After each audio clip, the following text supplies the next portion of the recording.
a very good morning to you and welcome to Breaking Health News. I haven't done any videos for a while, so apologies for that, but I hope you're all well.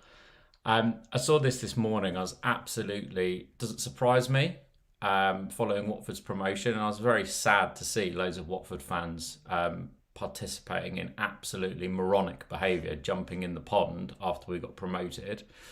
But there's some lessons from this, whether you're a Watford fan or not, when it comes to COVID-19. So the base of this article is actually by James Cowan, who's a reporter at my local newspaper, the Watford Observer, and he can be found on Twitter at jcowen, Cowen 96. And the headline is basically Watford fans involved in promotion party urged to get tested. Revellers who partied in the town centre after Watford were promoted to the Premier League, which is good we got promoted, but why they didn't just listen to what the club was saying in terms of celebrate at home, don't put anybody at risk, and let alone the mess that was caused in the town centre afterwards, I'm not sure. If you could say hello in the comments, that would be great. Let me know what your thoughts are and also share this video. We're not going to be ages because I'm going to try and keep these brief. That'd be brilliant. It'd be nice to know who you are, where you're watching, and what it's like where you are as well. So Watford Borough Council described some of the behaviour in the High Street on Saturday as worrying, with hundreds of Hornets fans, I use the term loosely, good morning Emma, basically flocking to celebrate the club's promotion at the pond after our 1-0 win over Millwall. Several jumped into the pond, whilst others chanted, danced. Obviously, chanting and dancing is going to be a risk, even though you're outside. It's not great. Hello, Kirsty. Good morning. I need to ring you after this, actually. I always say that, but please, it'd be great to catch up. Oh, no, I'm so sorry, Wajda. Yeah, I completely imagine. And for me, this is what causes me a real problem, right? Being half Indian as well. You see the struggles and the problems that are happening in India with a double variant, and then you see Watford fans behaving in the way that they were in the pond. It's just it's head in the hands moments, really. So the council urged people, and this is the bit where it becomes relevant for everybody, really. The council has now urged those who took part in celebrations to book a rapid test and to self-isolate should they start displaying symptoms of coronavirus. Now, this is actually really important in the sense that it's the asymptomatic people that can have this. So it's worth getting tested whether you have symptoms or not, because they participated in this high-risk behaviour. Main symptoms include high temperature, a new continuous cough or loss or change to sense of smell. And then people with symptoms can book a PCR test, which is a slightly different one, where you just give a little bit of saliva. So super sensible to go and do that. Justin Hoy, Head of Community Protection at Watford Borough Council, said, all the community has worked so hard to keep COVID rates down. Whilst I understand, and I'm also very pleased with the club's promotion, it was worrying to see some of the behaviour at the weekend. And I completely agree. Look at this. I'll just turn this around for you. That this is absolute insanity. Absolute insanity. The club put something on at the weekend where everybody throughout the club was coming through onto a live stream, used the virtual environment that we've got to our advantage. They went on to say, this is also true for a lot of the country, rates are relatively low at the moment. The groups are outside, which does lessen the risk of spreading the virus. But if we want to have a summer we can all truly enjoy, for our businesses to be fully open, we need to keep on playing our part. And I completely agree. That is 100% the case. So Jill McManus, Hertfordshire's Director of Public Health, echoed the council's comments, adding that the virus may have spread with people getting so close to each other. So we're going to find out. And that's why it's really, really important that people actually do go and get tested as a result of this, which is a shame. The last part of this thing will be, here we go. So I know it's hard, but the more we keep to the rules at the minute, the more we'll exit restrictions and suppress this virus, which each of us does. What each of us does has a direct impact, which I couldn't agree more. And then it's basically a piece which says, my message, which I agree with, is to be monitor your symptoms, get a rapid test, whether from your employer or from one of Hertfordshire's rapid test sites, and monitor your symptoms. If you do come down with symptoms, ring 111 immediately to get advice and get a PCR test. Most of them will have been fairly young, but we don't want anybody becoming ill avoidably in the county now at this stage. Might be worth reading some of the comments. Jane John 456. Could this be scaremongering? We're all supposed to take 2 tests a week anyway, but how many people are doing it? At some point, we're going to have to live with this. Otherwise, we'll just never get out and about. That's got 4 thumbs up. So no, Jane, I don't think it's scaremongering at all.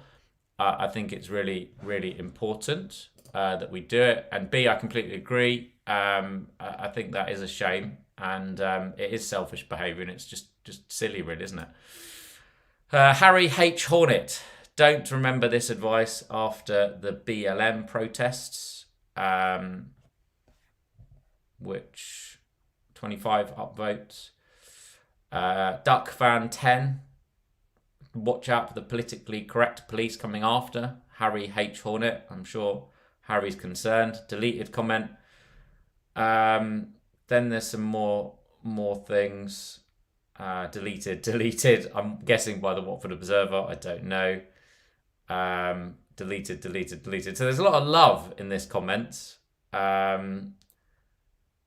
Really, the council should have to make these post-event statements to try and look good. The people have been locked down. Watford are going up. Get real, live with it, and focus on things that make a real difference. Bullet. So yeah, I don't even know why I'm giving airtime to those comments really, so we'll put that away. So yeah, that's it for today. Just a short little video because I was reading that this morning and I thought it was important and it might have helped people in Watford. So yeah, I'm going to ring Kirsty now. So thank you so much for watching. I hope you're all well. Look after yourselves and each other. Let's hope that we can keep the relatively low rates in this country. I think the biggest thing to look out for is the porous border.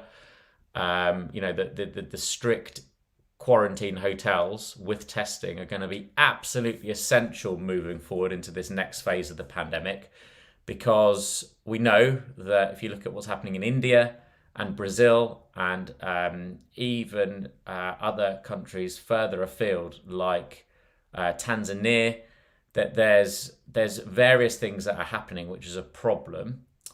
So Elspeth Hill saying exactly, scaremongering. Crowds have been together for several weeks, no increase in the area. So Elspeth, I don't think it's scaremongering, honestly, because while the rates are lower, yes, this is a lower risk, but because there are so many mutations and things happening around the world now, if you look at what's happening in India, where the rates have literally gone like that, we do need to remain vigilant and on our guard and make sure that we don't throw away all the good work that we've done.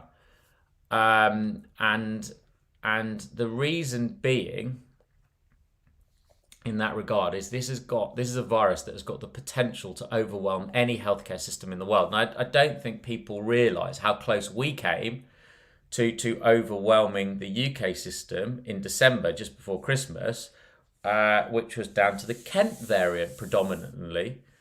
So the reason that border security is going to be the absolutely vital thing to play in this now is because there's lots of different variants happening all over the world, whether it be Germany, whether it be, Germany's I'm going to come on to in a sec, but whether it be India, whether it be Brazil, whether it be Tanzania. And some of the problems that we have are places like Tanzania do not do genomic sequencing of these viruses. So sometimes the only time you get an insight as to what's happening in Tanzania is when somebody leaves Tanzania, comes to another country that does genomic sequencing, and they fall ill. So it's a very limited and it's a very narrow window.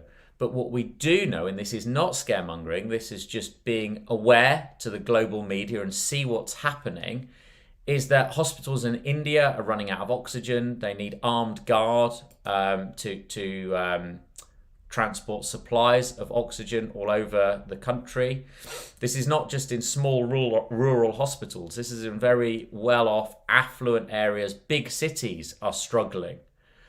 And this virus does not discriminate in the sense that it could happen in the NHS, it could happen in India, it could happen in Italy and Lombardy, as we saw at the beginning of this pandemic. So the biggest thing is, yes, while the numbers are low in this country, the risk for that kind of celebration, I agree, is lower, but there is still a risk there. Because how do we know whether somebody in that crowd is asymptomatic? And they could be they're a young person generally. So young people, generally the virus stays in them, and that is where the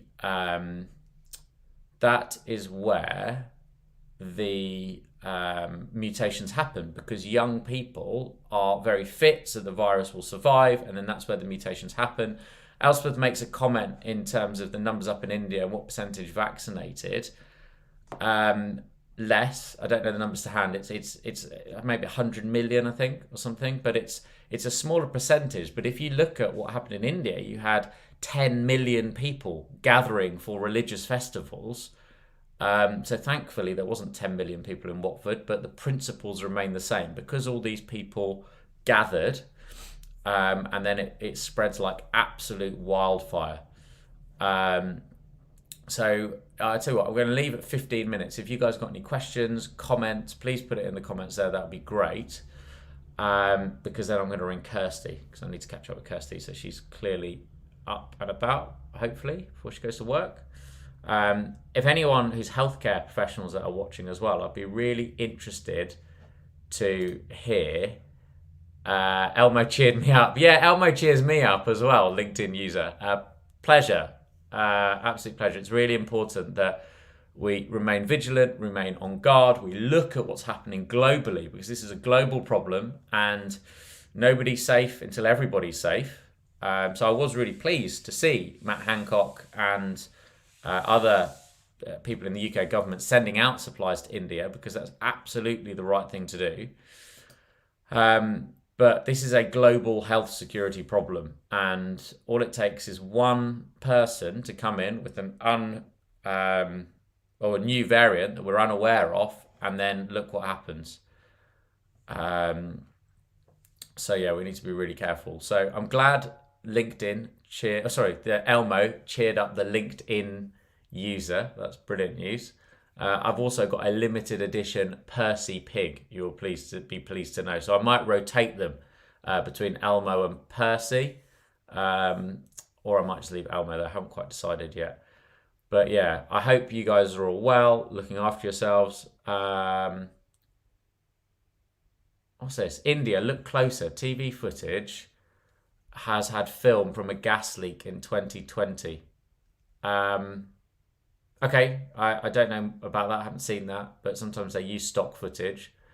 I would look at our world in data, which looks at the numbers of cases, and I would look at the graph going up. And also, I've got family in India that I speak to verify and corroborate the stories that I see on Sky and elsewhere, really.